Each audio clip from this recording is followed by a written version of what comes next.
Muchas gracias por su asistencia, a los que están aquí físicamente en este salón del Hotel Wellington en Madrid y a los que nos van a ver desde otros lugares, sean de todos los países de América Latina, sean de otras partes de España o de cualquier lugar del mundo.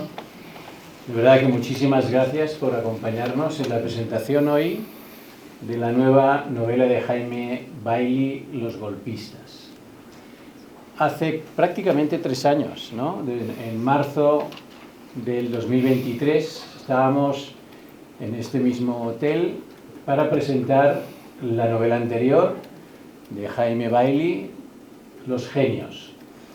Una novela que desde que se publicó ha tenido ya más de 40.000 lectores, se ha traducido prácticamente a 7 idiomas, el alemán, el italiano, el húngaro, el rumano, el checo, el árabe y el chino. Hay una productora trabajando para llevarla al cine. Por lo tanto, es una novela que también la crítica recibió muy positivamente. Por lo tanto, es una novela, podemos decir claramente que ha sido un éxito. Y claro, siempre queda esa cosa de ¿y después qué? ¿No? Cuando uno ha hecho una novela, Jaime ha hecho ya muchas, por lo tanto tiene mucha experiencia en eso, pero no siempre queda eso de después de Los genios, ¿qué? Los genios, ustedes recuerdan, es una novela que cuenta la amistad profunda y la ruptura con un puñetazo de esa relación entre Mario Vargas Llosa y Gabriel García Márquez. Y en este caso, Jaime ha dado, digamos, otra vuelta de tuerca a su narrativa con una novela excepcional, Los golpistas, que también está teniendo unas críticas y una recepción muy positiva, que salió miércoles pasado, el 11 de febrero, en todos los países de habla hispana a la vez. Por tanto, la novela se puede comprar hoy desde Panamá hasta Buenos Aires, desde Chile hasta México, hasta Costa Rica y evidentemente también aquí en España. Y tenemos la suerte de que Jaime esté con nosotros una vez más. De verdad, Jaime, muchísimas gracias. Gracias, Juan. Los autores se vuelcan en la promoción, pero lo tuyo es excepcional.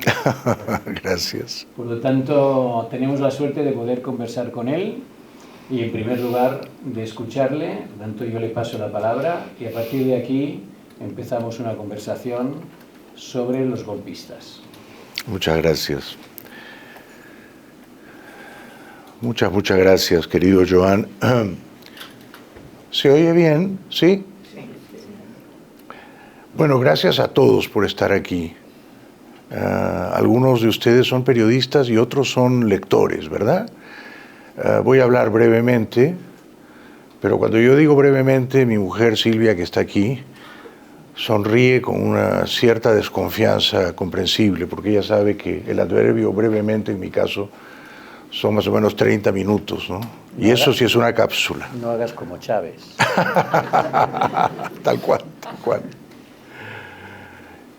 Quiero no solo agradecer a Joan,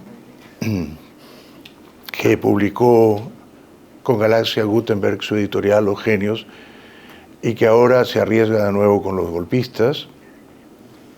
Espero no defraudarte, querido Joan. Gracias por seguir confiando en mí. Es un honor publicar en tu editorial. Quiero agradecer también a mi esposa Silvia y a nuestra hija Zoe Bailey, que está aquí.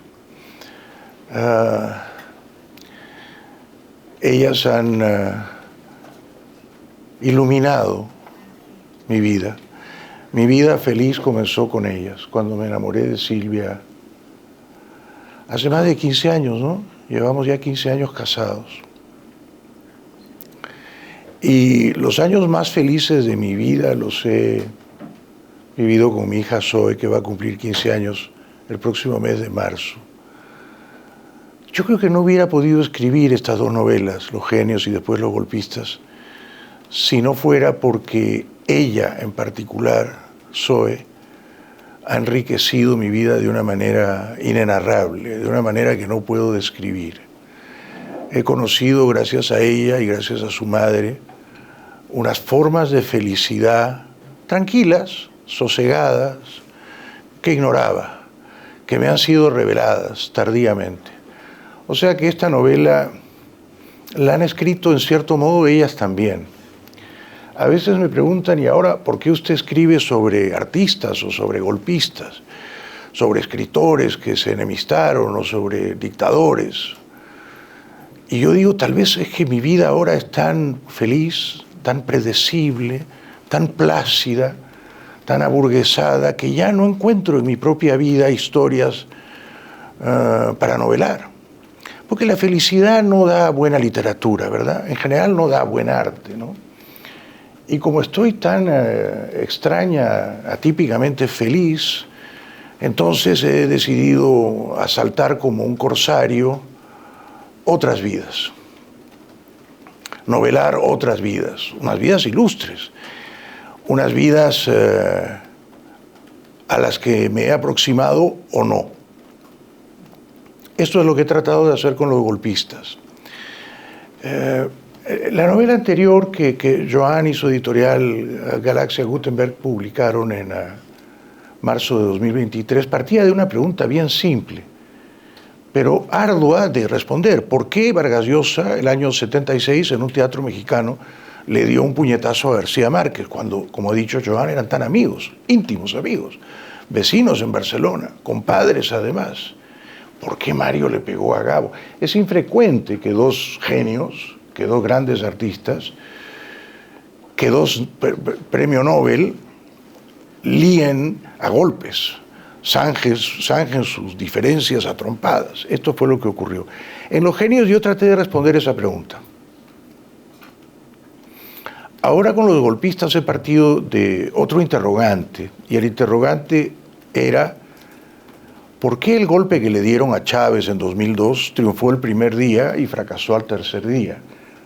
Fue un golpe que duró apenas 3 días, pero el primer día había triunfado. Chávez estaba capturado, encerrado en un calabozo, lo obligaron a renunciar.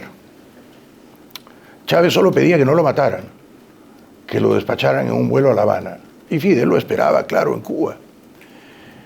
¿Por qué no mataron a Chávez? ¿Por qué Fidel le salvó la vida? ¿Por qué esa conspiración se torció, se achantó, se replegó? Y lo que es más increíble, ¿por qué los conjurados se arrepintieron del golpe? Esto es muy raro, ¿no? Que unos jefes militares den un golpe. Esto no es raro en América Latina. Desgraciadamente ha ocurrido mucho, ¿ah? Pero que los golpistas, una vez instalados en el poder, digan, a lo mejor esto fue un error, ¿no? Quizá el presidente derrocado, nuestro enemigo, ahora preso, que ha dimitido y cuya carta apócrifa de renuncia hemos exhibido en televisión, quizá merece volver al poder. Lo vamos a restituir en el poder 3 días después y confiamos en que él no va a ser vengativo, ¿ah? No va a tomar represalias contra nosotros. Bueno, eran, por lo visto, no unos golpistas profesionales, y Chávez sí que lo fue, y Fidel Castro mucho más, sino unos golpistas amateurs, ¿no? Aficionados. Unos golpistas que dijeron, iremos improvisando, ¿ah? Lo primero, lo más urgente es derrocar a Chávez, neutralizarlo, pero luego no sabían tan siquiera qué hacer con él. No sabían si fusilarlo, si mandarlo a La Habana, si someterlo a un juicio sumario acusándolo de traidor a la patria. No sabían qué hacer con Chávez. Tampoco sabían cuál de esos generales obesos, muy gordos, mucho más que yo, y esto ya es decir, mórbidamente obesos, no sabían cuál de ellos debía ser el jefe o el presidente interino de la Junta de Gobierno militar. Y allí comienzan, claro, las riñas, las fricciones, las rencillas, ¿eh? Y porque, claro, todos los golpistas, tan gordos ya digo, no estaban preparados para llegar al poder, para ejercer el poder, para ser ya ocupando el poder, desalmados, cínicos, calculadores. Fueron todo lo contrario. Fueron unos bobos. Y por eso el golpe fracasó al tercer día. Pero yo he querido preguntarme en la novela, no solo por qué el golpe resultó un fiasco, también por qué Chávez era un golpista serial, un golpista que por lo menos tramó y ejecutó 2 golpes de Estado, ambos el año 92, contra un presidente impopular, pero de origen democrático, Carlos Andrés Pérez, ¿no? ¿Por qué Chávez era, desde muy temprano, cuando era cadete de la escuela militar, por qué era ya un golpista agazapado, latente, encubierto, pero era un golpista? Es decir, que él dijo, yo voy a ser militar porque en realidad lo que yo quiero es asaltar al Palacio de Miraflores y ser un dictador, y hacer posible un dictador vitalicio, y lo logró. He querido entonces recrear o reconstruir la vida conspirativa, intrigante, trepadora de Hugo Chávez, la vida golpista de Hugo Chávez. Por eso la novela se titula Los golpistas, porque no solo alude a los golpistas que durante 3 días asaltan el poder en Venezuela, en abril de 2002, sin ninguna legitimidad, entre el 11 y el 14 de abril. No solo alude a esos golpistas bobos, tontos del culo, amateurs, también alude a los otros golpistas, a Chávez y a su banda de golpistas, ¿verdad? Así que la novela en realidad es un forcejeo o un pulso entre golpistas de un lado y del otro. Los golpistas que en abril de 2002 remueven a Chávez del poder no solo eran militares, eran curas, eran unos curas golpistas sin arrepentirse, golpistas con esa profunda vocación, militares golpistas y curas golpistas y empresarios golpistas y periodistas golpistas. No porque ellos insurgieran o se alzaran contra Chávez, representaban a un movimiento genuinamente democrático, carecían de toda legitimidad. Eran unos golpistas de derechas peleando en público con unos golpistas de izquierdas. Por eso la novela no se ha titulado finalmente, y en eso siempre la mirada de mi amigo Joan es muy perspicaz, muy sabia. Yo al comienzo quería titularla Cabrones de mala entraña. ¿Por qué? Bueno, porque en la portada estarían Fidel Castro y Hugo Chávez, que yo creo que fueron cabrones de mala entraña, ¿no? No era un mal título, pero todos los cabrones son de mala entraña, ¿no? Si es un cabrón de buena entraña, probablemente ya no es un cabrón o es un cabrón estimable. Por otra parte, comenzar la novela insultando a los personajes capitales me parecía una desmesura, ¿no? Y yo pensaba que los lectores, si acaso, insulten a los cabrones de mala entraña, o al autor si quedan insatisfechos, ¿no? En ese caso prefiero no enterarme. Por eso no me asomo mucho a las redes sociales, de esto se ocupan las mujeres que gobiernan mi vida, que son Silvia y Zoe. Y que gobiernan mi vida no de un modo democrático, Ellas son absolutamente dictadoras. Hacen conmigo lo que quieren. Yo soy su mascota. Su mascota. Me sacan a pasear, llevado de una correa. Pero soy feliz entregándoles mi libertad. Esto es insólito, ¿no? Porque se supone que un escritor debe ser rebelde, insobornable, ¿no? Que un escritor no hace concesiones y no pacta con nadie y que pelea solo contra el mundo. Y yo me he convertido en una dócil mascota de mis mujeres, una dócil mascota. Y he encontrado allí la felicidad. Y a partir de allí, las fuerzas, los bríos, la ambición narrativa de asaltar otras vidas. Entonces, y para ir terminando, porque me gustaría que esta fuera una conversación y escuchar sus preguntas, sus críticas, sus quejas, yo he querido contar los golpes que Chávez tramó y ejecutó, que Chávez urdió, malició y llevó a cabo 2 golpes fracasados, los 2 el año 92. El primero, Chávez, líder golpista, que en la hora final no se atreve a asaltar el Palacio de Miraflores. Es decir, que Chávez como golpista era un cobarde. Y no solo él, sino otros de sus golpistas como Diosdado Cabello, ¿no? Ese golpe fracasa porque el presidente Pérez era muy astuto, era un zorro viejo, pero también porque Chávez carece en la hora crucial del valor, del coraje, de la intrepidez para decir, me jugaré la vida, me jugaré los cojones, pero entraré a Miraflores. Y no, fracasa ese golpe y luego, unos meses después, en noviembre de ese mismo año 1992, Chávez, ya preso, también en cierto modo dirige desde las sombras, desde prisión, un otro golpe que vuelve a fracasar contra Pérez. La novela recrea esos golpes fallidos, pero principalmente se pregunta por qué luego el golpe que 10 años después le dan a Chávez no acaba con Chávez muerto, fusilado, ni con Chávez en La Habana, sino acaba con Chávez 3 días después en el Palacio de Miraflores, mostrando un crucifijo, diciendo que no se va a vengar de los generales golpistas, y por supuesto se vengó minuciosa, sistemáticamente de todos ellos. En particular, y así termina la novela, del único de los poderosos generales que no se plegó a la conspiración, que no quiso ser un golpista, que lo rescató de la isla de la Orchila, el general Baduel. El general Baduel salva a Chávez, rescata a Chávez del golpe, lo devuelve a Miraflores, y años después Chávez ordena que Baduel vaya a la cárcel, porque Chávez se convence de que Baduel quiere ser presidente de Venezuela. Y así como en su día Fidel Castro ordenó fusilar a sus mejores amigos sin que le temblara el pulso, a Ochoa y a los hermanos de la Guardia, no porque fueran narcotraficantes, sino porque Ochoa era un militar muy popular que tal vez se imaginaba sacando del poder a Fidel.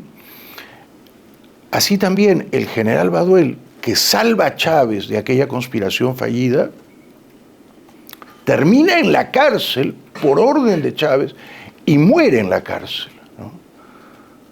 Que esto a mí me parece que es tremendo. Aún ahora hay un hijo de Baduel que está preso en Venezuela. Entonces Chávez, en lugar de agradecer a Baduel, de recompensarlo, al comienzo sí lo nombra comandante de las Fuerzas Armadas, pero esto dura muy poco y luego va a por él siguiendo el consejo de Fidel Castro, que en la novela tiene 2 o 3 intervenciones que yo creo que le salvaron la vida a Chávez, creo que le salvaron la vida. ¿Por qué? Porque Fidel coge el teléfono y empieza a llamar a los golpistas y a insultarlos y amenazarlos, ¿no? Y les dice, ustedes matan a Chávez, yo voy a mandar a mis agentes y los van a matar a todos ustedes uno a uno. Y luego a sus hijos, ¿no? Y a sus mujeres y a sus madres. Bueno, este era Fidel. Entonces he querido, como digo, describir unos golpes, pero sobre todo recrear la vida golpista de Hugo Chávez. Luego he tenido una suerte tremenda, ¿no? Tremenda, hola Gina. Una suerte tremenda, porque esta novela ya estaba terminada hace más o menos un año. Yo la llevaba en la cabeza, agitándome la imaginación, perturbando las fiebres de la inventiva, hace muchos años, por lo menos hace 20, ¿no? En mi programa de televisión en Miami he entrevistado a muchísimos venezolanos, muchísimos. Políticos y escritores, artistas, cantantes, actores, humoristas.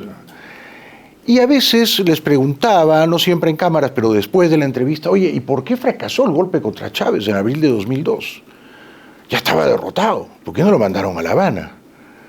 ¿Por qué fracasó? ¿Por qué los golpistas se arrepienten? Primero le dan un golpe a Chávez y 2 días después, juramentado el empresario santurrón Pedro Carmona, le dan un golpe a Carmona, que era como darse un golpe a ellos mismos, ¿verdad? Entonces, estos invitados a mi programa, María Corina Machado, o Leopoldo López, o Antonio Ledesma, o Julio Borges, o Enrique Capriles, y tantos otros, y escritores, amigos y periodistas, no tenían una respuesta. Esto a mí me dejaba muy intrigado. Incluso Miguel Enrique Otero, el dueño del diario El Nacional, ¿no? La última vez lo vi aquí en Madrid, le digo, pero Miguel Enrique, voy a escribir una novela sobre el golpe fracasado que le dieron a Chávez en 2002. Tú tienes que saber por qué ese golpe fracasó. Y él me dijo, mira, mejor habla con María Corina. Y llamamos a María Corina. Nadie me sabía dar una respuesta cabal, una respuesta creíble. Y uno como novelista parte de unos hechos históricos y luego los redibuja, los reconstruye, ¿verdad? Y recurre a las licencias más o menos desmesuradas de la ficción. Pero uno como novelista tiene que mentir de una manera creíble, de una manera persuasiva, de tal suerte que el lector diga, sí, esto ocurrió, a no dudarlo tal como me lo están contando, ¿verdad? Pero yo no encontraba fuentes confiables y me pasó algo parecido con el puñetazo de Vargas Llosa a García Márquez, ¿no? Yo preguntaba, ¿pero por qué Mario le pegó? ¿Y por qué nunca se reconciliaron? Tuvo que haber ocurrido algo muy tremendo. Y Vargas Llosa no quería hablar del tema, García Márquez tampoco, y fue difícil armar ese rompecabezas. Y no ha sido menos arduo armar este otro rompecabezas, en parte porque nadie me sabía dar una respuesta bien informada de por qué el golpe fracasó. Curiosamente, quienes más me han ilustrado al respecto eran militares venezolanos retirados, que ahora ya no viven en Venezuela, o incluso espías, ex-espías. Yo creo que no hay tal cosa como un ex-espía, ¿no? Un espía, incluso cuando ya no le pagan por ser espía, sigue siendo espía, ¿no? Y entonces ellos me contaban cosas, off the record, y al final llegué a la conclusión, y aquí termino, porque me encantaría escuchar sus preguntas, llegué a la conclusión de que el golpe fracasó porque los golpistas, voy a usar una metáfora que tal vez es cruel, pero que incluso podría aludir a mí mismo, los golpistas estaban tan gordos, tan mórbidamente obesos. ¿Dónde se ha visto a un general al que le va a reventar el traje? No cabían en sus trajes de militares. Estaban tan gordos que dijeron, nosotros podemos correr la maratón de Nueva York, 40 kilómetros. Y quisieron correr la maratón de Caracas, ¿verdad? En el primer kilómetro tuvieron suerte, capturaron al enemigo, lo metieron en una mazmorra, lo obligaron a dimitir. Pero luego se dieron cuenta de que no estaban preparados para correr la maratón de Caracas, ¿no? Y entonces desfallecieron, se desmayaron, colapsaron, se cayeron solos. Es lo que me pasaría a mí si tratara de correr la maratón de Nueva York o cualquier maratón. Me jugaría la vida, ¿no es cierto? No estoy preparado. Bueno, ellos no estaban preparados para capturar el poder y para ejercer el poder con astucia, con frío cálculo político, sin piedad ninguna con sus enemigos, ¿verdad? Y por eso el golpe se torció, fracasó y desgraciadamente privó a Venezuela en aquel año 2022, estamos hablando de casi 25 años, ¿no? Privó a Venezuela de una salida a la libertad. Estos golpistas podrían haber llamado a elecciones en 3 meses, podrían haber dicho, los chavistas pueden presentarse a esas elecciones, Chávez no, ¿eh? Y al cabo de 3 meses, Venezuela podría haber elegido a un gobierno libre, limpio, legítimo, que es lo que tantos años después estamos deseando con impaciencia, muy a pesar del señor Trump, que solo parece interesado en liberar el petróleo de Venezuela, pero no a los venezolanos, ¿no? Entonces la novela, bueno, sí, está irrigada de un cierto humor, ¿no? Está salpicada de matices de humor, pero yo no diría que es una novela humorística, ¿no? No diría que es una novela humorística. Algún crítico me ha dicho, es que me ha parecido un sainete, o una zarzuela picaresca. Y yo he pensado, me he quejado con mi mujer, ¿no? He dicho, los críticos nunca me quieren, ¿no? Pero no vale la pena enfadarse. Hay que agradecer que a uno lo hayan leído en primer lugar, y a eso es bastante. Pero luego he pensado es que no es una novela humorística, no es una comedia, es una novela sobre golpes de Estado. 3 golpes de Estado, 2 que dio Chávez, 1 que le dieron a él. Y los golpes de Estado no son cómicos, muere un montón de gente inocente. Y son sublevaciones razonadas, motines contra la voluntad del pueblo, ¿verdad? Los 2 golpes que Chávez dio en el año 92 eran insurgencias o insubordinaciones contra un gobierno legítimo, impopular. Carlos Andrés Pérez era impopular, pero era el presidente elegido por el pueblo. Entonces, los golpes no son cosas así frívolas como para no tomar en serio. Y el golpe fracasado contra Chávez tampoco fue en sí mismo un sainete, ¿no? A veces uno se puede reír de la incompetencia manifiesta de los golpistas, pero el final de la novela a mí me parece que más que dramático es incluso trágico, ¿no? Es el final funesto, infausto de las tragedias, ¿no? El héroe que era Baduel, que se jugó la vida para rescatar a Chávez de la isla de la Orchila, para devolverlo a Miraflores.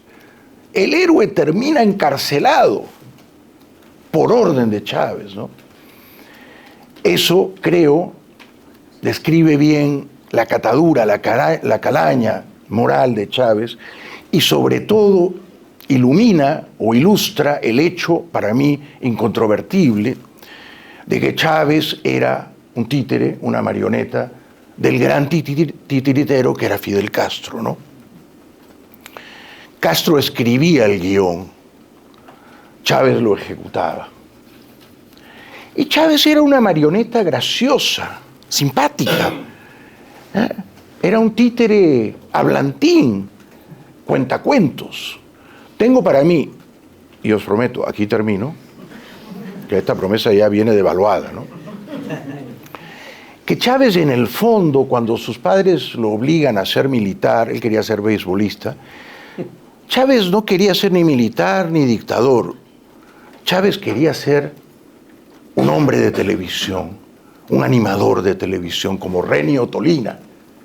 Quizá hay algún venezolano por aquí que recuerda quién fue Renio Tolina, ¿verdad? Reni era el gran animador de la televisión venezolana en esos años, en los años 70. Murió en un sospechoso accidente de aviación, pero en aquel momento él ya había fundado un partido político, quería presentarse como candidato presidencial e iba a ganar. Y yo creo que Chávez, cuando muere Renio Tolina, que en ese momento era su héroe, su arquetipo, Chávez dice, pues yo voy a ser Renio Tolina y yo voy a ser el más popular hombre de televisión en Venezuela. ¿Lo logró? Vaya que lo logró. Chávez tenía un programa de televisión que se emitía no en el canal oficial únicamente, se emitía por orden suya en todos los canales, a la vez, en todos, en cadena nacional. Si algún canal osaba no sumarse a la transmisión de sus discursos interminables, bueno, probablemente lo daba de baja, le retiraba la licencia o lo sacaba del aire, como hizo con Radio Caracas, ¿no? Entonces Chávez quiso ser Renio Tolina y superó al maestro con creces, ¿no? Porque cuando Chávez se sentaba a hablar era incluso peor que yo, no había manera de acallarlo, ¿no? Y tomaba un café tras otro y un café tras otro, y así le fue. La novela no termina con ese golpe, pero la vida de Chávez sí terminó con un golpe. Y a él le dieron un golpe, y este golpe no fracasó. Un golpe vicioso, un golpe que le entró por detrás, un golpe que se alojó en su cavidad o en su cueva anal, el cáncer. Por ahí entraron las fuerzas golpistas, ¿no?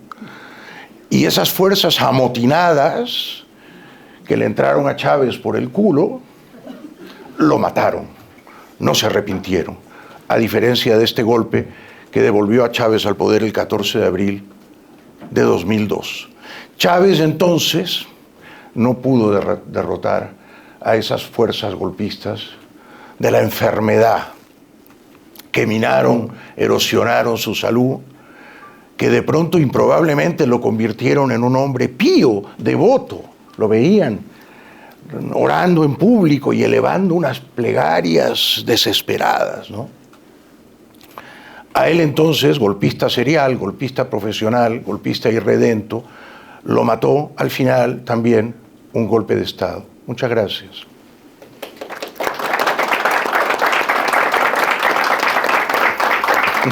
Muchas gracias. Por favor, si quieren preguntar, levantan la mano y preguntan sobre lo que quieran, no solo sobre la novela, ¿no? Todas las preguntas son bienvenidas, sí. Sí, Madalena Chanis, de la agencia EFE. Quería saber qué crees que tienen en común estos 4 personajes o estas 2 parejas, aparte de eso. A los 4 les interesaba el poder muchísimo. A García Márquez y a Vargas Llosa, y desde luego a Fidel Castro y a Hugo Chávez, ¿no? A los 4 les interesaba el poder. Diría que los 4 eran conspiradores. Unos, los escritores, conspiraban desde el arte, pero Vargas Llosa fue candidato presidencial en el Perú. A García Márquez le ofrecieron muchas veces ser candidato en Colombia, pero él tuvo la astucia o la sabiduría de evitarlo, ¿no? Pero a ambos les encantaba estar cerca del poder y ser amigos de los poderosos. Vargas Llosa tuvo la honestidad intelectual de romper con la dictadura comunista cubana. García Márquez, por desgracia, no. Pero ambos tenían muchos amigos poderosos. Por ejemplo, cuando Vargas Llosa hacía una gira literaria de promoción de una novela, no era infrecuente que tan pronto como llegara a un país en América Latina, el presidente de turno lo invitara a la Casa de Gobierno. Y a Mario le interesaba siempre ser amigo de los presidentes o de quienes soñaban con ser presidentes, ¿no? García Márquez era amigo del rey de España y de Fidel Castro al mismo tiempo, ¿no? Y era en Colombia amigo de Andrés Pastrana, pero también de los líderes de las FARC. Ambos conocieron en la distancia muy corta a Fidel Castro. Ambos se rindieron ante Fidel Castro al comienzo de la dictadura comunista cubana. Pero como he dicho, luego Vargas Llosa tuvo la honestidad intelectual de apartarse. Y Chávez, evidentemente, era un discípulo de Fidel Castro, ¿no? En la novela está contado cómo cuando Chávez sale de la cárcel, indultado por Caldera, el año 94, lo primero que hace es viajar a La Habana. Y Fidel lo sorprende porque lo recibe con alfombra roja al pie del avión. Y Fidel le dice, mira, olvídate de dar golpes de Estado. Tienes que fundar un partido, presentarte como candidato y vas a arrasar, porque el pueblo te ama. Y Fidel le dice una cosa muy tremenda, ¿no? Le dice, el pueblo es una hembra y tú eres el macho. Tú tienes que conquistar, seducir a la hembra que es el pueblo. Tienes que cogerte al pueblo, tienes que follarte al pueblo, ¿no? Y al pueblo le va a gustar. Olvídate de los golpes, olvídate de la guerra de guerrillas, de la lucha armada. Tú vas a llegar al poder por la vía democrática. Y una vez instalado en el poder, y cuenta conmigo para ello, vamos a dinamitar desde adentro la democracia, que es lo que finalmente hizo Chávez. Él fracasó como golpista cuando era opositor a Carlos Andrés Pérez, pero cuando era ya presidente elegido democrático de Venezuela, no tardó en convertirse en un dictador golpista. Una pregunta ahí. Yo me preguntaba, soy Rubén Alayón, periodista independiente de Uruguay. Bienvenido, gracias por estar aquí. Yo me preguntaba, ¿qué habría hecho Fidel Castro cuando Chávez no firma su renuncia, cuando los espadones lo pretendían que renunciara? ¿Qué habría hecho Fidel si hubieran matado a Chávez, por ejemplo? ¿Habría mandado un ejército? No, no lo creo. Pero lo interesante, antes de responderte qué habría hecho Fidel si mataban a Chávez, es qué hizo Fidel cuando Chávez estaba capturado. Chávez pidió hablar con 3 personas, pensando que lo iban a fusilar. Con su madre, con su mujer María Isabel, a quien le pide habla con CNN en español y diles esto y lo otro, y con Fidel Castro. Fidel le dice a Chávez, no te vayas a inmolar, no se te ocurra pegarte un tiro, no hagas lo que hizo Allende, no te vayas a matar, ¿no? Por tanto, se ve que Fidel calculaba que había todavía un cierto margen de maniobra para tratar de doblegar a los golpistas y de recapturar el poder, como en efecto ocurrió, ¿verdad? Y luego está contado en la novela, Fidel va llamando uno a uno a los generales golpistas, que eran muy tontos, muy cortos de miras. Fidel Castro era un hombre malvado, perverso, cruel, sanguinario, pero no era un idiota. Era astuto, era maquiavélico, ¿eh? Y era un genio del mal. Y entonces, por teléfono, Castro les dice uno a uno a estos generales lo que yo creo que hubiera hecho tal vez. O sea, si no mandan a Chávez a La Habana, si lo matan, mis agentes en Caracas los van a matar a ustedes y a sus hijos y a sus madres, ¿no? Y les dice cosas muy tremendas, procacidades, insultos caribeños, ¿no? Mariconzón, por ejemplo, ¿no? Que a mí me han dicho muchas cosas, pero nunca me han dicho mariconzón. O mamahuevo, que es un insulto también muy venezolano, ¿no?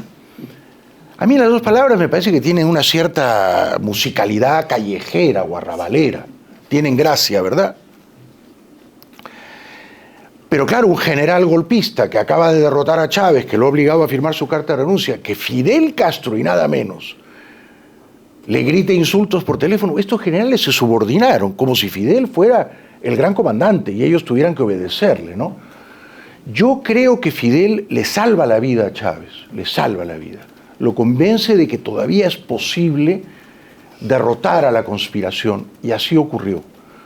Increíblemente, los golpistas, después de las amenazas de Fidel Castro, se acobardan todavía más. Pero luego se pelean entre ellos, Rubén, se pelean entre ellos por pequeñas, minúsculas apetencias de poder. Yo quiero esto y yo quiero lo otro.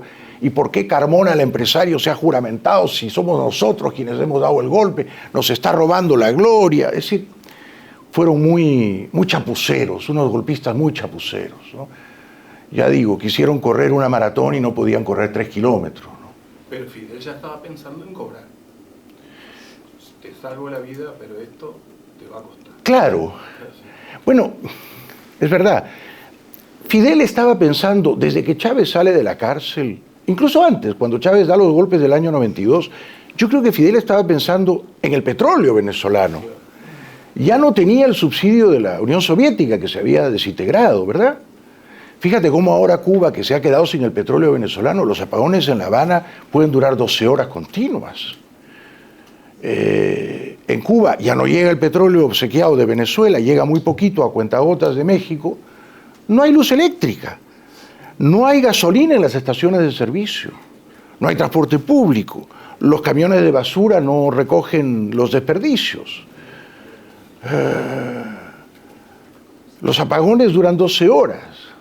La gente tiene que comprar bolsas de carbón que cuestan $5 la bolsa para cocinar o para calentar el ambiente, porque en enero la temperatura bajó a 0 grados centígrados en La Habana, récord histórico. Nunca ha hecho tanto frío en La Habana desde que comenzó a medirse el frío, por lo menos. De manera que yo creo que Fidel ve en Chávez a un barril de petróleo. Esta es mi teoría. Cuando Fidel veía a Chávez decía, este es un barril de petróleo y yo quiero que este barril sea mío. Y lo logró. Lo logró. ¿Otra pregunta? ¿Ahí? Sí, bueno, en primer lugar, felicidades, enhorabuena por el éxito que está teniendo esta novela. Muchas gracias. En segundo lugar, decirle que usted, como buen novelista que es, pues toma unos hechos y sobre ellos fabula. ¿Qué usted es un novelista excelente, si usted contase de verdad lo que pasó, o lo supiera y lo contara, no, nos perderíamos un gran novelista, tendríamos un historiador. Y Gracias. los historiadores, lo sé, porque mi trabajo fundamental, aparte de ser periodista, es investigar, pues en diversos temas, pues nos tenemos que sujetar muy mucho a lo que ha pasado y no pasarnos un pelín de la realidad. Tenemos un gran novelista y un historiador, así que siga usted así y ojalá tenga tanto éxito. Y una pequeña crítica. ¿Cómo no? No es a usted. Bueno, he olvidado decir que soy de la mirada actual. Yo he llegado aquí cuando prácticamente no había nadie. Me habían dicho que si yo me había inscrito antes, como sucede en otros congresos y tal, y le he dicho, pues no. Ya, pues es que solamente pueden medir. Pues mira, yo lo siento, pero yo me he informado, soy seguidora suya, diariamente lo leo en el pequeño espacio que tiene en YouTube. Ah, caramba, muchas gracias. Me alegra muchísimo ver, aunque sea así de lejos, y a su esposa, la que está siempre detrás de la cámara. Y bueno, pues he llegado y digo, pues miren, no, yo me he enterado, porque he insistido varias veces en los comentarios que nos dijera a los que vivimos en Madrid o en España, dónde era. Finalmente usted contesta, lo dijo varias veces. Yo sabía que hoy era el tema este. Y me dicen que me tenía que haber escrito. Mire, no lo sé, y él no lo ha dicho en ninguno de los momentos. Por tanto, pues no puede usted estar ahí. Póngase, no se preocupe, me pongo en el último lugar. Y aquí estoy arrinconada. Mil disculpas, muchas gracias por venir. Así que, y por último lugar, felicidades por su próximo cumpleaños. Muchas gracias. ¿Cómo es su nombre? María Dolores Gallardo. Muchas gracias, Freddy. Bueno, le pido disculpas por el malentendido. Nada. Pero estoy molestísima de estar tan arrinconada cuando he llegado y no había más que 3 personas porque no me había preinscrito antes. No, por eso estoy tan... Pero ha hecho usted muy bien, ha hecho usted muy bien. Nos ha dado... nos ha dado un golpe de estado, pero con final feliz, ¿no es cierto? Claro, claro. ¿Cómo es esto de que tiene que estar registrada? No, usted es bienvenida siempre, siempre. Pero seré breve. Si yo fuera un historiador, no habría podido escribir la novela del puñetazo. Era imposible escribirla sin apelar a la ficción, a la inventiva, a la imaginación. Era imposible porque ninguno de los dos, ni Vargas Llosa ni García Márquez, quería hablar del tema, ¿verdad? Entonces, si uno se ceñía solamente al discurso público, no alcanzaba, no había suficiente información. Y lo mismo me ha pasado con esta novela. La ficción permite no alterar los hechos históricos, pero sí, al recrearlos, al contarlos, quizá enriquecerlos. Por ejemplo, de humor, ¿no? De ciertos diálogos que pueden rozar el esperpento, ¿no? En los diálogos es donde yo siento que puedo mentir con más elasticidad. Uno se libera de ese corsé que es la verdad, ¿no? Solo puedo contar la verdad. Yo no puedo. La verdad me ahoga, me asfixia. Uno tiene que escapar de la dictadura de la verdad y entonces mentir sin culpas y sin remordimientos, pero sin tratar de alterar los hechos históricos y procurando que esas mentiras a usted le resulten creíbles al leerlas. Gracias por acompañarnos. Gracias. Una pregunta, ¿tenemos una pregunta aquí? Y luego había, sí. Hola. Ya lo he mencionado, pero quiero volver a repreguntar. No sé si cree que Donald Trump ve Venezuela como lo vio Fidel, ha dicho, un barril de petróleo únicamente. Sí. Yo no he votado nunca por el señor Trump, ni el año 16, ni el año 20, ni el año 24. Y estoy muy orgulloso de no haber votado por él. Me avergüenza que sea presidente del país en el cual vivo con mi familia. Yo vivo en Estados Unidos hace 30 años, me hice ciudadano de Estados Unidos hace muchos años. Lo que más me avergüenza, lo que más deploro de Trump es que es servil con los poderosos y es cruel con los débiles. Y yo creo que un político, un gobernante, un estadista debería hacer lo contrario, ¿no? Debería ser compasivo con los más débiles, ¿no? Trump, fíjate, es sospechosamente amigable con un dictador sanguinario como Putin, ¿no? Un dictador que ha envenenado, que ha matado a sus opositores, ¿no? Incluso cuando estos como Navalny estaban en la cárcel, ¿no? A Navalny le inoculan un veneno de un batracio, ¿sabías? De una rana sudamericana, ¿no? Entonces, que Trump sea tan amigo de Putin y sea tan enemigo de los inmigrantes indocumentados ya enciende una alarma, ¿no? Luego, en los Estados Unidos de Trump, la policía migratoria va encapuchada. ¡Qué miedo! ¿Desde cuándo los agentes de la ley esconden su rostro? ¿Desde cuándo? Deberían estar orgullosos de servir a la ley, ¿no? Pues no, se esconden, por algo se esconden. Tal vez se esconden porque van a perpetrar unos abusos miserables, porque van a asesinar a sangre fría a personas inocentes. Yo he sentido profunda tristeza cuando han matado a una poeta de 37 años en Minneapolis, solo porque no detuvo su camioneta.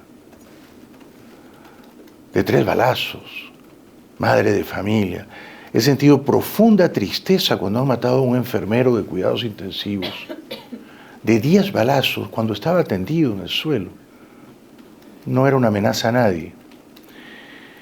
Y en cambio Trump reivindica a sus matones, los premia, los elogia, no los castiga. ¿Desde cuándo en Estados Unidos se arresta a una persona por su perfil racial? La policía migratoria de Estados Unidos, por órdenes de Trump, arresta a personas que parezcan mexicanas, que parezcan centroamericanas. Si el sospechoso es blanco, es rubio, tiene los ojos azules, no lo van a arrestar. Ahora, si es moreno, si es marrón, si parece mexicano, va preso por las dudas, ¿no? Por las dudas. Luego vemos si tiene o no tiene los papeles. Y resulta que muchas veces tiene los papeles en regla, y es residente o hasta ciudadano. Entonces, yo estoy muy avergonzado de la América de los Estados Unidos de Trump. Concretamente sobre Venezuela, cada día que pasa me siento más descorazonado también, porque veo que Trump y su gobierno en general están viviendo una luna de miel con la dictadura venezolana. La señora Delcy Rodríguez, no nos engañemos, es una dictadora. Es la continuidad de la dictadura de Maduro. Ha caído el dictador Maduro, no ha caído la dictadura criminal chavista. Ella representa esa dictadura criminal. Se me dirá, bueno, ha soltado a algunos presos políticos. No alcanza con eso. Tampoco alcanza con liberarlos a todos. Lo que tiene que ocurrir en Venezuela, y pronto, es convocar a unas elecciones libres. A mí me hubiera gustado que Trump le exigiera a la dictadura chavista y al mando militar que respetaran la autoridad constitucional legítima del presidente electo que vive en esta ciudad, el señor Edmundo González Urrutia. Él tendría que haber regresado a Caracas, él tendría que haberse juramentado ante la Asamblea Nacional, y él debería ser el presidente que los venezolanos en julio 28 del 24 eligieron con más de 7 millones de votos. Pero Trump ni siquiera le concede una audiencia al señor González Urrutia, ni siquiera lo recibe en la Casa Blanca. En cambio han invitado a Delcy Rodríguez. Ya verás, cuando vaya Delcy a la Casa Blanca, la van a recibir con alfombra roja, con todos los honores. Cuando fue María Corina a la Casa Blanca, entró por una puerta lateral, por la puerta del ala oeste, por donde entramos nosotros, ¿te acuerdas? Alguna vez nos invitaron. Y la audiencia fue en privado, como si Trump se tuviera que esconder de la prensa con María Corina Machado. Y María Corina, que es tan noble, tan desprendida, tan generosa o tan idealista, cometió, para mí, el error de regalarle la medalla de oro del Nobel a Trump. Trump no la merecía, no la merece. María Corina merecía el Nobel de la Paz, por supuesto. Pero Trump no merece el Nobel de la Paz, ni merece la medalla regalada. ¿Por qué no la merece? Y aquí termino. Bueno, por lo que acabo de decir, porque han ensangrentado las calles de Estados Unidos, porque su policía migratoria enmascarada mata gente inocente, porque los matones que asaltaron el Capitolio en enero de 2021, más de 1.600, han sido todos indultados, perdonados por Trump, que los ha sacado de la cárcel. Uno de ellos trabaja ahora en el Departamento de Justicia. Uno de esos fascinerosos, de esos vándalos, de esos fascistas. Ese asalto al Congreso, que no ha ocurrido hace 50 años, sino apenas hace 5, tuvo lugar por culpa de Trump. Trump fue el autor intelectual de ese golpe de Estado fallido. Fue un autogolpe. Trump fue el arquitecto de ese autogolpe y fracasó. Pero él quiso sabotear la proclamación de Biden y quiso boicotear la transferencia pacífica del poder, cosa que no había ocurrido en Estados Unidos nunca. Estados Unidos es un país que va a cumplir 250 años como república independiente y nunca ha habido un golpe militar, menos mal, ¿no? Pero lo de Trump fue un autogolpe, entonces no merece tener ni esa medalla ni ningún Nobel de la Paz. Por último, luego yo leí que alguien que había ganado la medalla de oro del Nobel de la Paz hace pocos años, no recuerdo su nombre, la subastó. Le pagaron 100 millones de euros. Imagínate, María Corina, por último, podría haberla subastado y ganar 100 o 150 millones de euros y donarlos a una causa, a la causa de la libertad en Venezuela, ¿verdad? Pero cada día que pasa, yo veo que Trump está encantado con Delcy Rodríguez, encantado, ¿verdad? Y no me sorprendería, tratándose de él, que dé instrucciones de que mientras Delcy y Jorge Rodríguez cooperen con nosotros, nos entreguen el petróleo y sean dóciles y obedientes, vamos a dejarlos ahí indefinidamente en el poder. Y eso sería, creo yo, una tragedia, ¿no? Jaime, bueno, mucho gusto y soy venezolano. Bienvenido. Trabajo para hacer prensa. Agradecerte por lo que has hecho en Venezuela. Sé que vas a responder, es mi deber, porque siempre lo has dicho, pero la verdad ¿Lo que, es?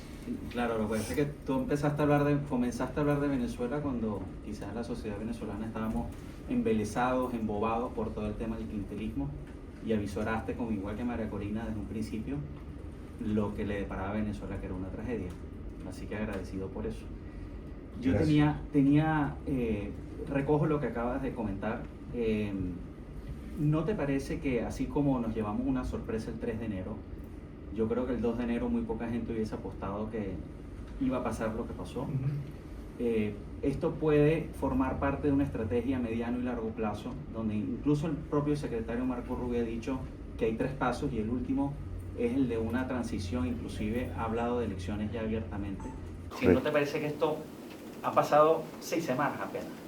¿No te parece que en el 2026-27 Venezuela puede llegar a un evento electoral? Y si me permites un asunto adicional muy rápido, quizás una pregunta más existencial o filosófica, que yo me hago constantemente, escribo un poco sobre análisis político. ¿Qué es Trump? Y yo tengo 2 respuestas y me es difícil llegar a una sola. Trump es un síntoma, el resultado de una polarización de la sociedad norteamericana, quizás con un racismo soterrado, sí, políticamente disfrazado. Es un síntoma, es la consecuencia de algo que ocurre en la dimensión social de la sociedad norteamericana, o es el inicio de una nueva etapa en la democracia norteamericana, quizá no con un autoritarismo bananero, sino con una redimensión de la democracia donde las instituciones tendrían menos valor, menos poder, menos decisión, y donde quizás la temperatura y el choque entre, en este caso, el poder político y los medios de comunicación se van a ir exacerbando. Son muy buenas preguntas ambas. La primera, hombre, ojalá, ¿no?, que haya elecciones limpias, libres en Venezuela a finales de este año. Ojalá. O en enero, febrero del próximo. Yo no lo veo tan probable. Marco Rubio dijo, a corto plazo no se puede. Discrepo, a corto plazo sí se puede. Ahora estuvo el secretario de Energía en Caracas, Chris Wright. Me dicen que él, a Delcy Rodríguez, le dijo las elecciones tienen que ser en 10 meses. Eso sería formidable, formidable. Pero ¿podemos contar con Trump? Yo no cuento con él. yo me temo que si Estados Unidos controla el negocio petrolero, Trump no va a ejercer una presión sobre Delcy Rodríguez para que convoque elecciones. Y va a estar cómodo con ella. Extrañamente a Trump le caen mejor los dictadores que los demócratas, ¿no? Se entiende mejor con ellos. Mi temor en ese sentido es que Delcy Rodríguez y su hermano Jorge, que es un psiquiatra retorcido, agoten el tiempo de Marco Rubio y el de Trump incluso, me dejo entender, y que en un año Marco Rubio ya no sea secretario de Estado y por tanto Trump tenga menos interés en Venezuela y en Cuba, ¿no?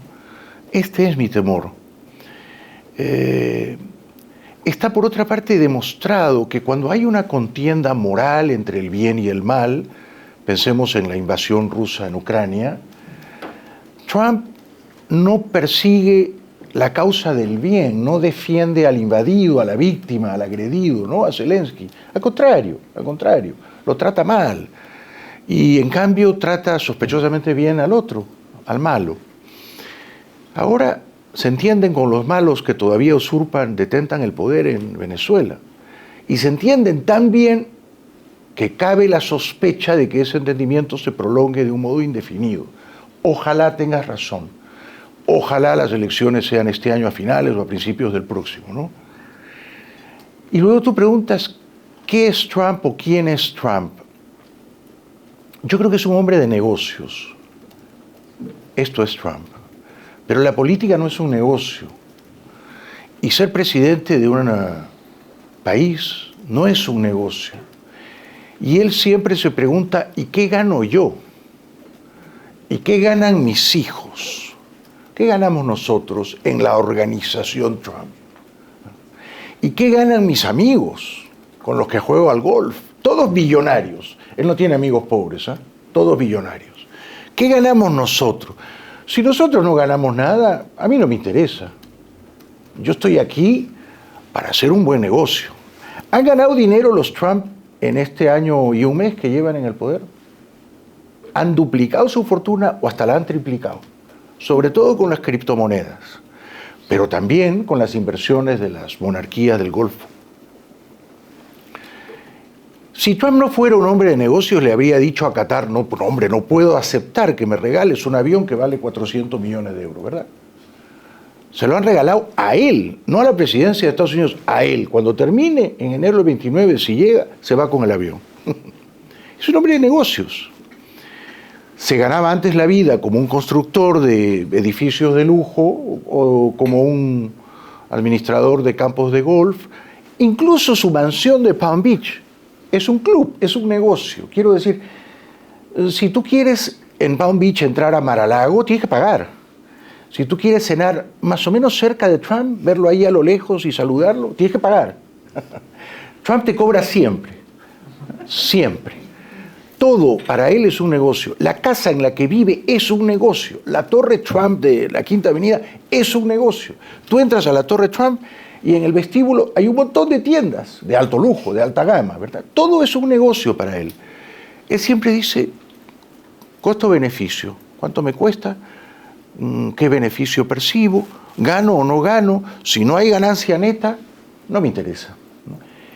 Entonces, si Venezuela para él es un negocio más, estamos fritos, estamos perdidos. Porque sus amigos petroleros le dicen, sobre todo quienes controlan las refinerías del Golfo de Texas, ¿no? En Texas le dicen, queremos el petróleo venezolano, porque es un tipo de petróleo pesado, vicioso, que esas refinerías necesitan con desesperación. Por eso digo, mientras Trump y sus amigotes sean los dueños del petróleo venezolano, Venezuela, que se jactaba desde Carlos Andrés Pérez hace 50 años, ¿no?, de ser dueña de su propio petróleo, ¿no? Lo que está en el subsuelo de Venezuela es nuestro, es nuestro. Ahora no. Ahora Trump ha hecho un negocio tan frío, tan cínico con Venezuela, que el petróleo de Venezuela ya no es de los venezolanos, ¿no? Es de él y de las empresas a las cuales él les va a dar una licencia para que operen en Venezuela. ¿Qué te parece? Él, a Repsol, por ejemplo, Repsol quiere volver, ¿no? Repsol dice, pero nos deben 9.000 millones de dólares, y Trump les dice, no te preocupes, mira, acá te voy a dar una licencia, ¿qué campos, qué yacimientos quieres explorar o explotar? No hables con PDVSA, que son todos unos gilipollas, ¿no? Y unos ladrones, habla conmigo, yo controlo el negocio.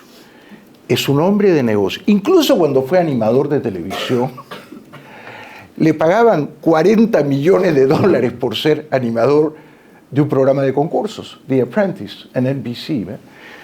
Entonces, él siempre ha vendido su palabra, o sus apartamentos, o sus campos de golf, o la membresía de Mar-a-Lago. Si no le pagas, si no tienes mucho dinero, mucha pasta, no intentes ser su amigo. No. Y si pareces un mexicano, te va a arrestar, por las dudas. Si os parece, vamos a... Había una pregunta aquí, luego otra allí. Sí, 2 o 3 más, pero seré breve. Vamos a hacer entonces, empezamos aquí, luego seguimos allí. Y terminamos con mi hija Zoe, que me quiere hacer una pregunta. ¿Sí? Ya. Vale, entonces aquí. Soy yo, ¿no? Sí, sí, Hola. sí, sí. Hola. A mí me gustaría preguntarle, ya que estamos con un libro de golpes de Estado en Venezuela, y ahora que sabemos cuáles son los intereses de Estados Unidos hacia Venezuela con la caída de Nicolás Maduro, usted, si tuviera que novelar la caída de Nicolás Maduro, ¿qué novelaría? Quizás un golpe, incluso dentro del país. Puede que haya ahí un autogolpe, y usted Claro, tiene claro. que saber mucho como Sí, sí. peruano que es, ¿no? Sí. Porque esa caída de Nicolás Maduro de esa manera, donde hay una perpetuidad del chavismo en el poder, entonces Sí. se inclina más a que sea un golpe, se inclina más hacia un autogolpe y que Maduro se vaya a salir de rositas a la larga de aquí. A lo mejor sale una buena novela, me has dado una gran idea, ¿eh? ¿No? Bajo el derecho. Me has dado una buena idea. A ver, la novela tal vez podría comenzar en Doha, Qatar, con Delcy Rodríguez, ya vicepresidenta de Maduro. Chávez no quería nada de Delcy, ¿eh? Nada. No la dejaba subir al avión presidencial. Decía que Delcy era trepadora y maquiavélica, una niñita prepotente. Esa niñita prepotente no sube a mi avión. Bueno. Pero Delcy ya es vicepresidenta de Maduro, porque Maduro sí confió en ella. Y en Doha, Qatar, se reúne secretamente con agentes de la CIA. Y ella les dice, yo estoy lista. Y Maduro se tiene que ir, pero no se quiere ir. Quizá podría comenzar de esa manera. También Trump, en la Casa Blanca, le ponen un vídeo de Maduro bailando. Los últimos días de Maduro. Recuerdan que chapurreaba en inglés o cantaba en un inglés un tanto, bueno, precario, que parecía arameo, y bailaba. Y me cuentan que Trump, cuando ve a Maduro bailando, dice, este cabrón me está imitando. Este cabrón se está burlando de mí. Yo no bailo así, yo bailo mucho mejor, ¿no? Y a lo mejor Trump decide capturar a Maduro solo porque no le gusta cómo Maduro baila, ¿no? O porque cree que Maduro está siendo insolente con él, ¿no? Es capaz, ¿no? Pero también en la novela, sobre todo, tendría que estar contada la perfidia, la traición de los hermanos Rodríguez. Esto es clave. Los hermanos Rodríguez traicionan a Maduro. Ellos quieren el poder, todo el poder. ¿Lo tienen? Ahora lo tienen. Jorge preside el Congreso, ella es presidenta encargada. ¿Encargada de qué? De obedecer a Marco Rubio. No le importa, pero es presidenta. ¿Eh? O sea que sí podría salir una buena novela. También es interesante cómo Delcy les dice a los americanos, a los gringos, esa noche, la del 2 de enero, ¿dónde, en qué búnker exactamente, porque había varios en Fuerte Tiuna, está escondido Maduro, ¿no? Y es interesante cómo Maduro, incluso en ese momento, cuando ha bajado la fuerza Delta, Maduro tiene que correr al cuarto de pánico, ¿verdad? Que se supone que era absolutamente impenetrable, infranqueable, que ni siquiera la fuerza Delta podía entrar, cosa que yo dudo, ¿no? Pero ellos dicen que el cuarto de pánico, si Maduro llegaba al cuarto de pánico, de ahí no lo sacaba nadie. Pero Maduro, que es elefantiásico, se desplaza como un paquidermo, ¿no? Y no llega, pues Maduro siempre termina haciendo el ridículo, y en esa hora final también hace el ridículo, y parece que están tratando de abrir o de cerrar las puertas metálicas del cuarto de pánico, y ahí la fuerza Delta lo captura. También sería interesante narrar por qué su esposa se entrega. Mis fuentes me han contado que la orden era solo capturarlo a él, pero ella dice, no, si te vas tú, me voy contigo. que en estos tiempos, la verdad que es una declaración de amor cojonuda, conmovedora, ¿no? ¿Cómo se le ocurre a la señora Flores, verdad? Entregar su libertad e irse con él. Pues se van juntos. Tendrían que haberse llevado a cabello, más bien. Pero hay ahí la promesa de una novela, sí. ¿Y qué papel juega el hijo de Maduro? Que está, si ha habido una traición efectivamente interna, ¿por qué juega este papel con los que ha mencionado a su padre? Es una pregunta tremenda. Yo no sé si el hijo de un bobo siempre sale bobo. Pero en el caso de Nicolásito creo que sí, ¿eh? Creo que sí. ¿Vamos allí? Jaime, dos preguntas. Volviendo al tema político, que siempre hablamos de todo lo que pasa, todo lo que hace Trump fuera de Estados Unidos, pero me interesa saber qué opinas tú de lo que está pasando en Estados Unidos con respecto a las elecciones de medio término, que ya están haciendo maniobras para manipular tal vez. Incluso alguien como Steve Bannon, que cuando mencionabas a Fidel, cuando le dice a Chávez hay que llegar por las urnas y quedarse, de alguna forma Steve Bannon es el Fidel de Donald Trump, del trumpismo. ¿Cómo ves tú lo que puede pasar con el tema de las elecciones de medio término? Y la otra pregunta que te quiero hacer, que a mí el capítulo que me encantó en tu novela y que de alguna forma sale del relato es el capítulo de Chávez con su madre. Oh. Y que a mí me pareció formidable y tiene otro tono. Oh, cierto. Gracias por estar aquí, querida Gina. Ella es Gina Montaner, es periodista, es columnista del Mundo, es una amiga de toda la vida. Gracias por leer la novela. Quiero recordar a su padre, que también fue mi amigo, nuestro amigo, Carlos Alberto Montaner, un hombre sabio, un gran escritor. Y yo he contado, Gina, que en los primeros días de Chávez en el poder había la duda de si Chávez iba o no iba a ser un dictador, ¿no? Y muchos venezolanos, recuerdo una cena en casa de tu padre, aquí en Madrid, creían que no, que Chávez no sería un dictador.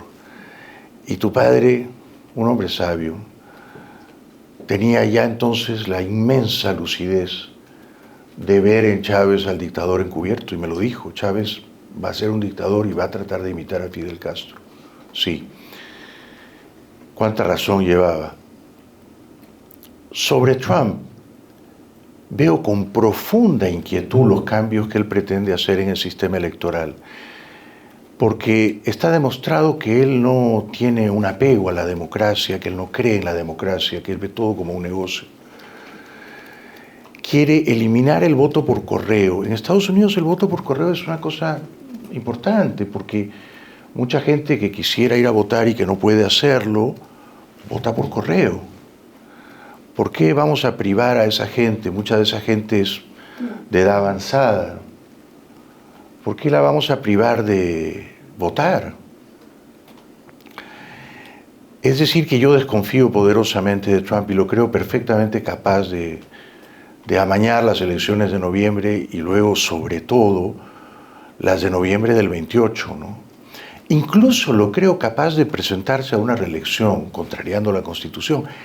La Corte Suprema tiene 6 jueces conservadores contra 3 liberales, y es una corte que está apañando, en cierto modo, los abusos de Trump. O sea que veo con profunda inquietud lo que pueda pasar en las elecciones de noviembre. Y por supuesto vamos a ir a votar, ¿no? Y votaremos por la oposición, desde luego. Ojalá que en noviembre los republicanos sufran un revés, ¿eh? Y comprendan que la mayoría en Estados Unidos reprueba, incluso repudia la barbarie, el salvajismo, los abusos de Trump y de sus agentes enmascarados, ¿no? En cuanto a Chávez y su mamá, qué curioso, pero creo que para entender a Chávez hay que entender a su madre, a sus padres, pero sobre todo a ella, ¿no? Sobre todo a ella.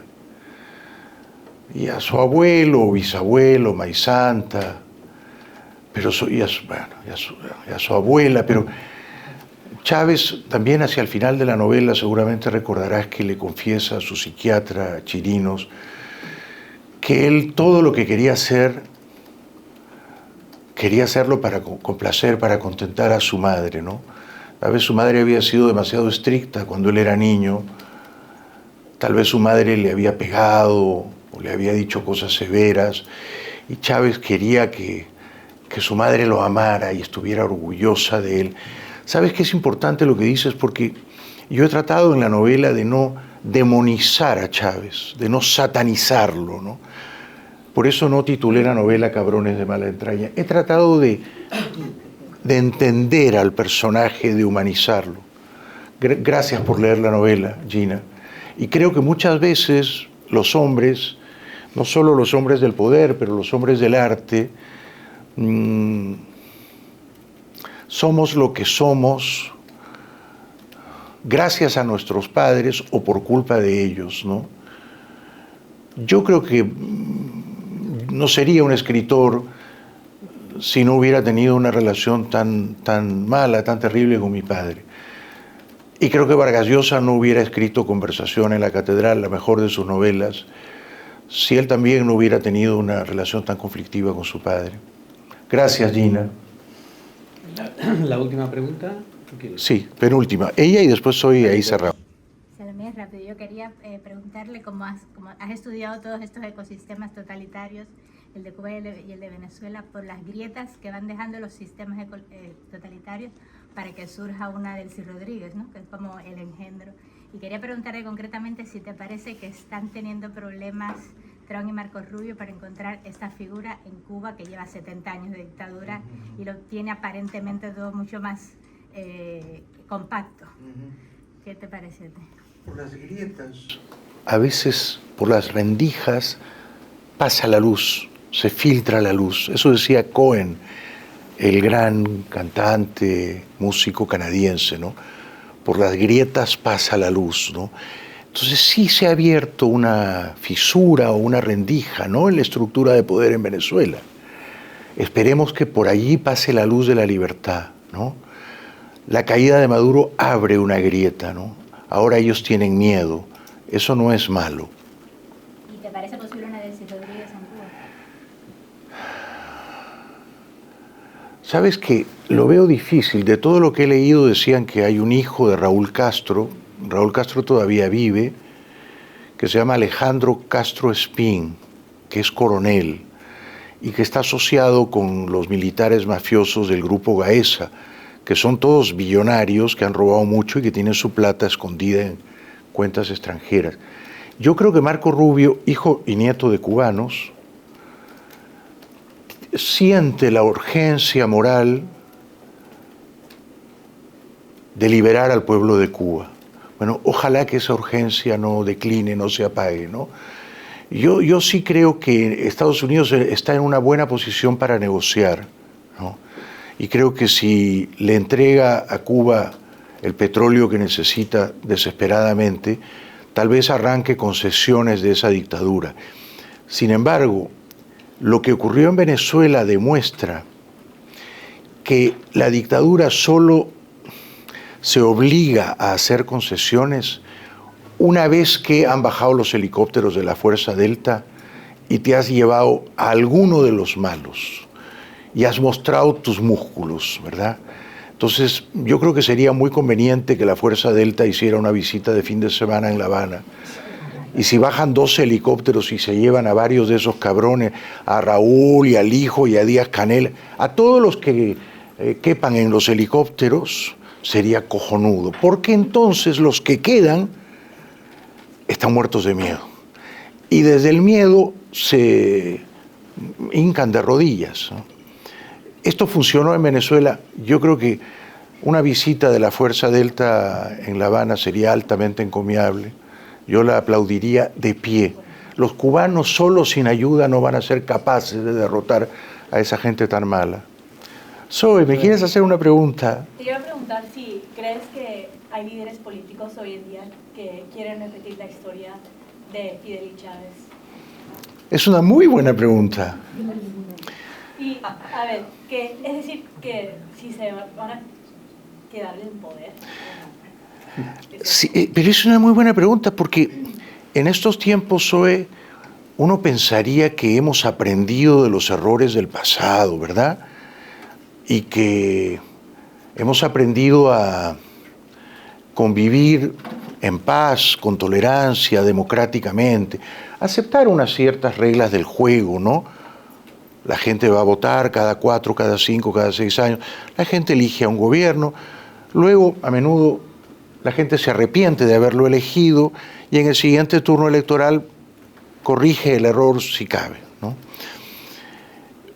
Nosotros vivimos en un país, Estados Unidos, donde nunca ocurrió un golpe militar, pero tú me preguntas, ¿todavía hay entre nosotros, digamos en América, aspirantes a Fidel Castro o aspirantes a Hugo Chávez? Joder, desgraciadamente sí. En el país donde yo nací, donde nació tu mamá, en el Perú, hay políticos, y ahora habrá elecciones el 12 de abril, y después el 5 de junio, si hay una segunda vuelta, y la habrá. Hay políticos, amor, que admiran a Fidel Castro y a Hugo Chávez, y que dicen la barbaridad de que Fidel Castro fue muy bueno para los cubanos, y que en Cuba la educación es asombrosa, la salud pública es admirable, que los cubanos añoran a Fidel Castro, ¿eh? Entonces sí, hay líderes políticos en el Perú, en otros países de América Latina, que ven a Chávez y a Castro con admiración y que los conciben como unos arquetipos morales, ¿no? Yo voy a seguir esa senda, ¿eh? Y al Che Guevara, exactamente. Entonces es una muy buena pregunta. Por eso yo creo que en estos tiempos los periodistas, mi amor, no podemos ser neutrales, ¿sabes? Tenemos que elegir.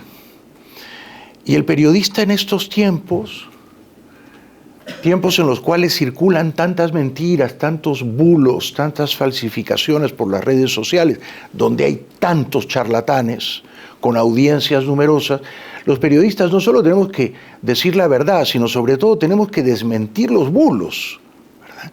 Y demostrar o tratar de hacerlo que Hugo Chávez fue funesto para los venezolanos y que Fidel Castro fue trágico para los cubanos y que ambas tragedias no se han terminado todavía. ¿Cómo es posible, no? Yo sueño con que Cuba sea libre, con que Venezuela sea libre, con que nosotros como familia podamos viajar a presentar en Caracas y en Maracaibo los golpistas y los genios, que nosotros podamos ir a La Habana libre, ¿no?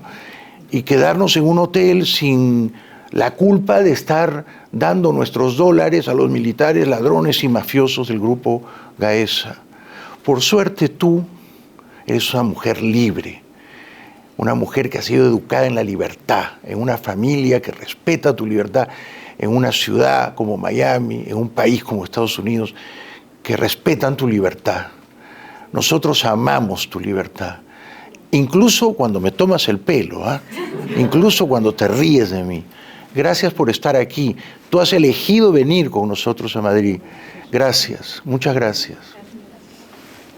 Bueno, pues vamos a acabar aquí. Muchísimas gracias, de verdad. Y esperemos que nos volvamos a ver quizá para alguna novela de estas que ha salido hoy por aquí.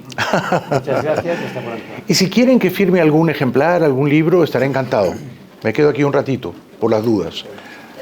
Gracias, Joan, y gracias a todos.